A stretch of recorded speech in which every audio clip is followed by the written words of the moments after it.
6h54, la question santé d'Europe 1. Thomas Soto. Jean-François Lemoine, ce matin, on chausse nos lunettes. D'ailleurs, on est de plus en plus nombreux à porter des lunettes, à en avoir besoin, y compris les enfants d'ailleurs. Comment ça se fait ça ? Il y a d'abord l'hérédité, parents à lunettes, enfants à lentilles. Il y a aussi l'ethnie. Les Asiatiques voient beaucoup moins bien et surtout les mauvaises conditions de travail de l'œil. L'accusé, ou plutôt les accusés, sont les jeux vidéo et la télévision. Donc, si vous me suivez, un Asiatique élevé à la Game Boy et au Tortue Ninja devrait être particulièrement exposé. Eh bien, c'est le cas, Thomas, puisque 88% des étudiants de Taïwan portent des lunettes. Pas forcément besoin d'aller aussi loin pour trouver des enfants qui sont un peu trop près des ordinateurs et des écrans. Jean-François, on parle de myope, d'astigmate, d'hypermétrope. C'est quoi la différence entre ces mots ? Alors, un œil jeune peut avoir 3 grands problèmes. Il y a d'abord la myopie, vous connaissez, c'est la vision lointaine qui est floue. Ça concerne un enfant sur 5 qui cligne des yeux pour tenter de combler le handicap d'un œil trop étiré dans le sens de la longueur. Oui. Il y a ensuite l'hypermétropie, c'est-à-dire une vision rapprochée, floue, alors que les images éloignées sont nettes. Puis enfin, il y a l'astigmatisme. Ça, c'est un trouble qui touche la vision de loin et de près. En fait, on résumera en disant que l'image d'un point n'est plus un point, mais une droite. D'accord. Au rayon solution, il y a donc aujourd'hui les lunettes ou les lentilles, ça on connaît, mais il y a aussi le laser, ce fameux laser dont on entend tellement parler. Alors, c'est l'arme magique ou pas, ça, docteur ? Comment ça fonctionne ? C'est un bistouri. Grâce au laser et aux ultrasons, le chirurgien va agir sur la cornée, qui est, vous savez, la véritable peau de l'œil. Il peut l'aplatir ou en éliminer les irrégularités. Les résultats sont excellents à condition de pratiquer cette chirurgie sur une vision stabilisée, donc pas avant l'âge adulte. Si ça continue à baisser, c'est pas la peine d'y aller. Non, mais on peut y retourner après. D'accord. Et restait l'épineux problème de la presbytie.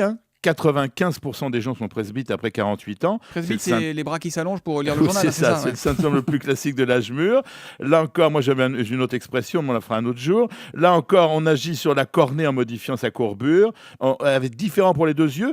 Un pour la vue de loin, l'autre pour la vue de près. En fait, c'est une sorte naturelle, une lunette naturelle à double foyer. Et c'est le cerveau qui fait le boulot et qui remet l'image normale.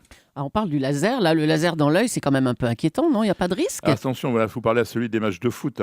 Non, c'est une sorte de bistouri. C'est parfaitement contrôlé, sûr. Et c'est pourquoi maintenant, on fait les deux yeux en même temps. En fait, Julie, l'ennemi, c'est pas le laser, comme toujours en chirurgie, mais l'infection. Et alors, on peut opérer qui et quoi au laser, docteur ? Je vais résumer en disant qu'on peut opérer tous les problèmes de vue à tous les âges. Au moins c'est simple. Et ça nous guérit définitivement ou ça revient ? Non, c'est ce que vous disiez tout à l'heure. Si la myopie évolue ou si le résultat vous semble imparfait, on peut y revenir sans problème. Et ça se passe comment ? Il y a une hospitalisation ? C'est de l'ambulatoire ? C'est long ? Ça fait mal ? C'est de l'ambulatoire. C'est une intervention très simple. Quelques gouttes d'anesthésique locale. Il n'y a plus de piqûre, Thomas.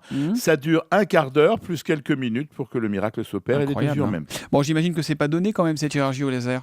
Il faut compter entre 15 et 3 000 euros pour les deux yeux sans prise en charge par la sécurité sociale et puis certaines mutuelles prennent en partie en charge ce traitement.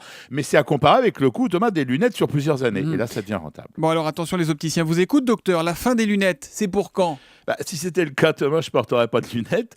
En ce qui me concerne, je trouve que le résultat pour la presbytie, que ce soit d'ailleurs avec des lentilles que j'ai essayé ou la chirurgie ne me satisfait pas. En clair, on voit moyen de loin et de près. Donc, moi, je préfère bien voir avec des lunettes.